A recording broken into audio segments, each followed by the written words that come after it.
ఆయన వాగ్దానం చేసి ఉన్నాడు. ఆయన సెలవిచ్చిన మాట ఏంటంటే, నాకు విరోధంగా రూపించబడ్డ ఏ ఆయుధం వర్ధిల్లదని సెలవిచ్చి ఉన్నాడు. సో కాబట్టి సాతాను నిమ్మకాయలు వాడినా, ఇంకా ఏది వాడినా కానీ, ఏ చేతబడి చేసినా, ఏ కోడి మేక ఏది వాడినా కానీ ఇక నా విషయంలో ఏది పని చేయదు.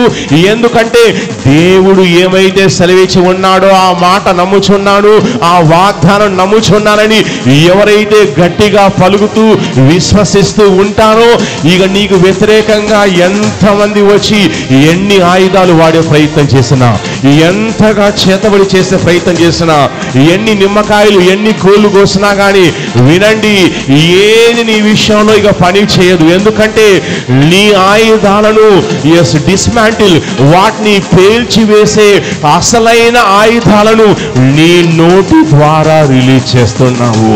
నీ నోటిలోనే జీవం ఉంది, నీ నోటిలోనే మరణం ఉంది. నీ నోటిని వాడి ఇక చేతబడి పని చేయదు, సాతాను శక్తులు పని చేయవని ఎప్పుడైతే సెలవిస్తావో, వాళ్ళ చెబుతూ ఉంటావో, ఇక నీ విషయంలో ఏది పని చేయదు.